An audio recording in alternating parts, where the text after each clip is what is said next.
Terima kasih pemirsa, Anda kembali menyaksikan Kominfo Newsroom. Pemirsa, setelah sukses menyelenggarakan presidensi G20, Indonesia kembali menjalankan kepemimpinan internasional dengan menggenggam tongkat kepemimpinan ASEAN 2023. Sebagai tuan rumah, tentu Indonesia memiliki posisi yang strategis dalam menentukan kebijakan di kawasan ASEAN. Dan menjadi tuan rumah juga memperlihatkan kepemimpinan Indonesia di kancah global dan patut untuk diperhitungkan. Lalu pemirsa, untuk membahas lebih jauh mengenai manfaat keketuaan ASEAN bagi masyarakat Indonesia, kita akan berdiskusi bersama dengan juru bicara Kementerian Luar Negeri, ada Bapak Tengku Faizasyah.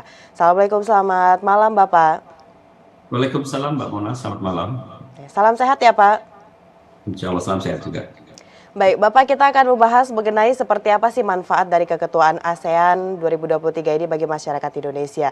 Namun sebelumnya Pak, kita ingin membahas sedikit mengenai seperti apa peran strategis dari Kementerian Luar Negeri dalam keketuaan ASEAN 2023 ini Pak. Kita ingin informasikan pada masyarakat. Dan Pak Tengku, sejauh ini apa yang telah dilakukan oleh Kementerian Luar Negeri untuk menyukseskan gelaran KTT ASEAN 2023 ini Pak? Baik, terima kasih. Kalau kita melihat KTT ASEAN 2023 ini sebenarnya merupakan hajatan nasional. Jadi semua kementerian dan lembaga juga ikut berperan serta untuk menyukseskan penyelenggaraan KTT ASEAN itu sendiri. Memang ada peran yang dimainkan Kemlu dalam konteks undang-undang hubungan luar negeri, maka peran Kemlu adalah sebagai penjuru, sebagai koordinator politik luar negeri Indonesia. Dengan demikian tentunya dalam aspek koordinasi, apakah itu substansi, dan memastikan alur pembahasan di berbagai pilar Asia tetap berjalan dengan baik, disitulah Kemlu memainkan perannya sebagai koordinator dan memastikan proses sesuai dengan tema yang kita tetapkan berjalan dengan baik. Kementerian dan lembaga, kalau kita lihat juga bernaung di dalam apa yang kita sebut dengan Sekretariat Nasional ASEAN sebagai implementasi dari Piagam ASEAN. Oleh karenanya, para kementerian dan lembaga menjadi bagian dari Sekretariat Nasional ASEAN tersebut yang juga dikoordinasikan oleh Menteri Luar Negeri dalam hal ini fungsi-fungsi kesekretariatannya. Jadi semuanya berproses mempersiapkan untuk keberhasilan penyelenggaraan KTT ASEAN baik dalam konteks substansi dan penyelenggaraannya itu sendiri.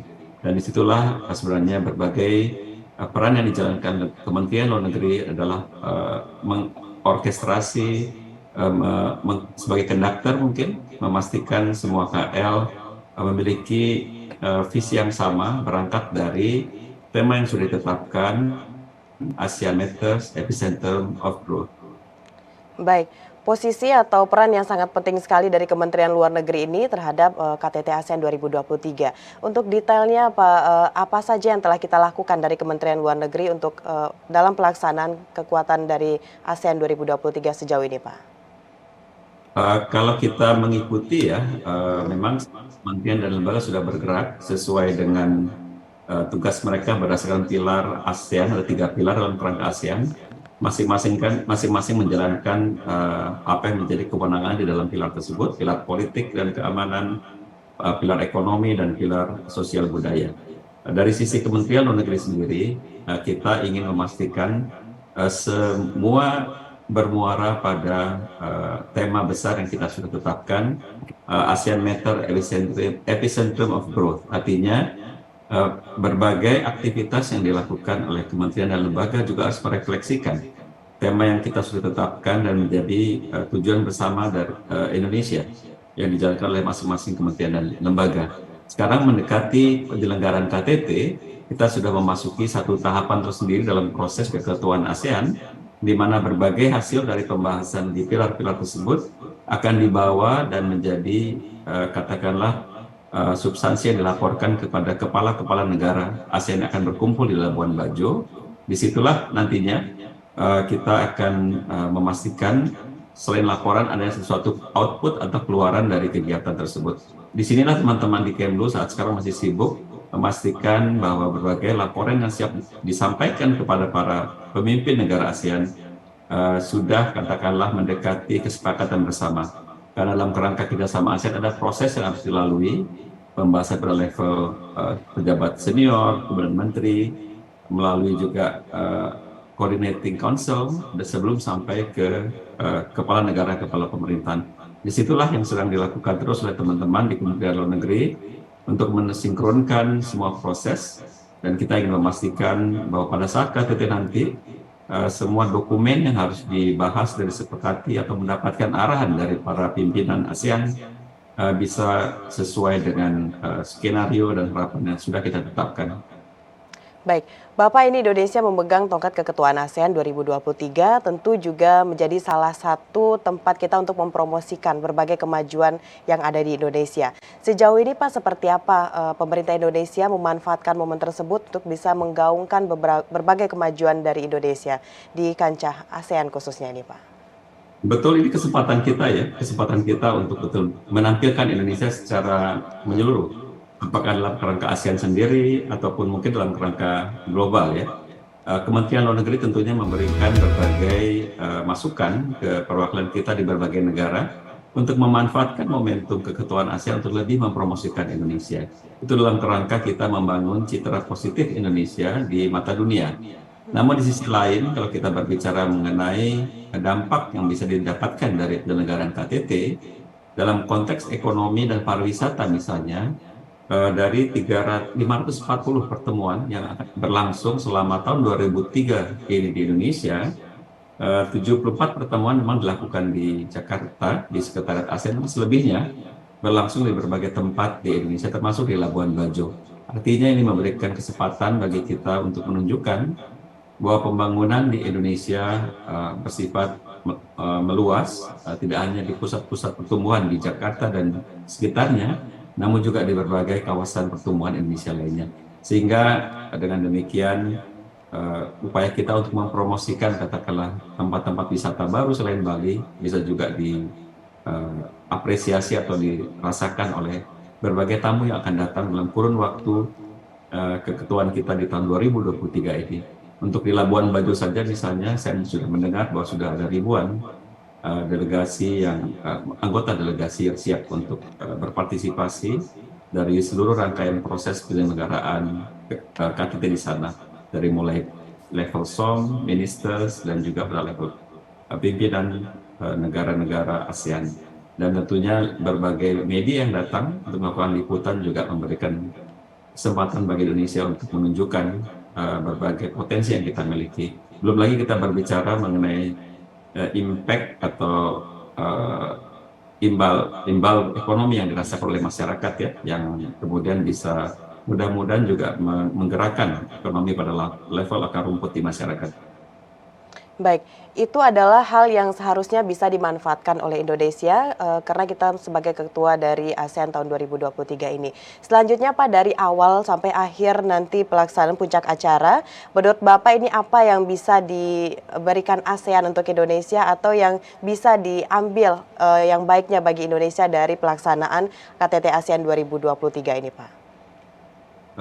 Terkadang kita juga bisa melihat dari apa yang bisa Indonesia berikan untuk ASEAN ya. Kalau kita mencermati memang Indonesia selalu ditempatkan sebagai katakanlah kalau dalam kelas ya ketua kelas ya, walaupun tidak diakui tapi kita istilahkan sebagai primus inter pares di ASEAN. Artinya kesempatan kita menjadi ketua, kita akan menetapkan apa yang menjadi sasaran ke depan dari kerjasama ASEAN puluhan tahun ke depan. Ini merupakan kesempatan untuk Indonesia menetapkan satu visi ke depan yang memberikan nilai tambah tidak hanya untuk ASEAN tapi tentunya untuk Indonesia. Kita harus memastikan bahwa ASEAN sebagai satu-satunya organisasi yang selalu dinilai yang terbaik atau organisasi yang sukses jika kita bandingkan dengan berbagai organisasi lainnya di sekawasan di berbagai dunia. ASEAN selalu lihat sebagai organisasi yang berhasil dengan baik. Kita ingin melihat bahwa melalui ASEAN tumbuhnya rasa komunitas, maka Indonesia bisa memberikan kontribusinya bagi ASEAN, tapi sebaliknya ASEAN juga berkontribusi bagi Indonesia. Kedekatan hubungan antar masyarakat misalnya akan menjauhkan kita semua dari konflik dan hubungan yang tidak bersahabat. Justru melalui ASEAN kita mempertegas kembali persahabatan antar negara sehingga dengan demikian jaminan bagi perdamaian akan tercipta di kawasan kita, sehingga dengan adanya perdamaian tentunya ekonomi akan berjalan, pertumbuhan akan terjaga, dan masyarakat kita yang akan menikmati kesejahteraan yang ditimbulkan oleh peluang ekonomi dan stabilitas di kawasan kita. Jadi itu yang langsung atau tidak langsung diberikan oleh ASEAN untuk Indonesia dan masyarakat kita, karena kadang kita melihat ASEAN sebagai sesuatu yang jauh atau yang katakanlah tidak cukup akrab bagi masyarakat di akar rumput. Namun pengalaman menunjukkan bahwa keberadaan ASEAN sejak dilahirkannya di tahun 67 telah menciptakan satu lingkungan strategis di Asia Tenggara yang damai, aman, sehingga pertumbuhan ekonomi di antara negara-negara dan khususnya Indonesia dapat berjalan dengan baik. Baik, banyak sekali manfaat yang sudah Bapak sampaikan tadi bisa diraih oleh Indonesia pada keketuaan ASEAN 2023. Lalu Pak Faisal, selain itu dari catatan Kementerian Luar Negeri sendiri, apa hal-hal kecil yang mungkin diantisipasi bisa mengganggu pelaksanaan atau kelancaran dari gelaran KTT ASEAN ini yang harus kita perbaiki dengan lebih baik ke depannya untuk menyukseskan KTT ASEAN ini, apa kira-kira nih Pak catatan kecilnya? Kalau dari sisi substansi ya, substansi kita terus mematangkan aspirasi dan memastikan lagi isu-isu yang dipertentangkan atau kontensius kalau kita sebutkan. Kita berharap bahwa di era keketuaan Indonesia ini, negara-negara apakah di Asia Tenggara dan dunia pada umumnya bisa melihat keketuaan kita secara utuh ya, secara menyeluruh dan tidak dilihat pada isu-isu tertentu yang memang belum bisa atau katakanlah tidak bisa dipastikan selesai di era keketuaan Indonesia. Kita mencatat masalah Myanmar misalnya adalah satu isu yang pastinya tidak akan bisa terselesaikan di kurun waktu keketuaan Indonesia. Namun kita berharap keketuaan kita dilihat sebagai satu keseluruhan upaya. Dengan kita menetapkan tema ASEAN Matters, Epicentrum of Growth, kita ingin menegaskan kembali bahwa justru dengan adanya ASEAN inilah maka stabilitas dan kemajuan di kawasan tidak hanya di ASEAN namun lebih luas lagi bisa tercipta.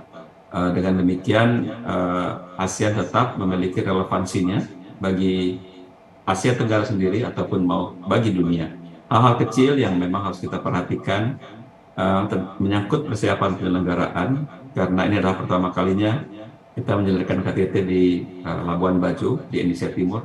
Dari satu sisi kita ingin menunjukkan bahwa pertumbuhan ekonomi bersifat merata, menyentuh kawasan-kawasan lain selain di Pulau Jawa, namun tentunya kita harus memastikan bahwa berbagai kesiapan teknis di lapangan bisa betul-betul siap pada saat penyelenggaraan rangkaian pertemuan ASEAN sejak akhir minggu ini hingga KTT nanti di tengah minggu depan. Ya, tentu itu adalah hal yang memang harus menjadi catatan penting bagi pemerintah Indonesia untuk menyukseskan gelaran dari KTT ASEAN 2023. Baik, Pak Faisal, terakhir ini bisa disampaikan seperti apa pesan Bapak kepada seluruh pihak yang terkait untuk menyukseskan gelaran KTT ASEAN 2023 dan juga harapannya seperti apa, Pak? Silakan. Tentunya saya ingin menggarisbawahi kembali ya, bahwa banyak masyarakat dunia yang berharap memberikan harapan yang besar bagi keketuaan Indonesia. Kepercayaan dan keyakinan atas apa yang bisa Indonesia lakukan ini, kita berharap juga dirasakan dan diapresiasi oleh masyarakat, bahwa kita sebagai bangsa yang besar, bangsa yang memiliki kepemimpinan secara regional dan global, sendiri sangat diapresiasi atau dihormati oleh negara-negara di dunia. Maka rasanya kebanggaan ini yang juga harus ditanamkan dan dimiliki oleh masyarakat Indonesia, bahwa kita sebenarnya juga bisa memberikan peran yang lebih baik lagi, sehingga kita berjiwa besar, masyarakat kita, dan lebih siap lagi berkompetisi di kerangka regional ataupun global. SDM kita tentunya sering disebut sebagai SDM yang merupakan warisan dari, atau katakanlah bagian dari bonus demografi ya, yang sangat baik.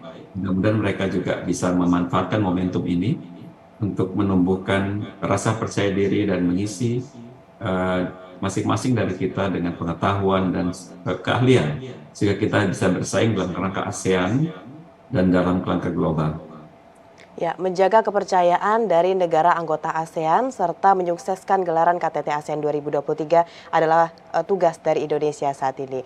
Bapak Tengku Faizansyah selaku juru bicara Kementerian Luar Negeri, terima kasih Bapak telah bersedia berdiskusi bersama dengan GPR TV pada program Kominfo Newsroom kali ini. Kita akan tunggu lagi informasi terbaru dari Kementerian Luar Negeri nantinya Pak terkait untuk menyukseskan gelaran KTT ASEAN 2023 ini Pak. Baik, Mbak Mona, selamat malam. Baik, selamat malam. Baik pemirsa, itulah dialog kita bersama dengan Bapak Tengku Faizansyah selaku juru bicara Kementerian Luar Negeri. Setelah ini kami akan kembali dengan berbagai informasi lainnya, tetaplah bersama Kominfo Newsroom.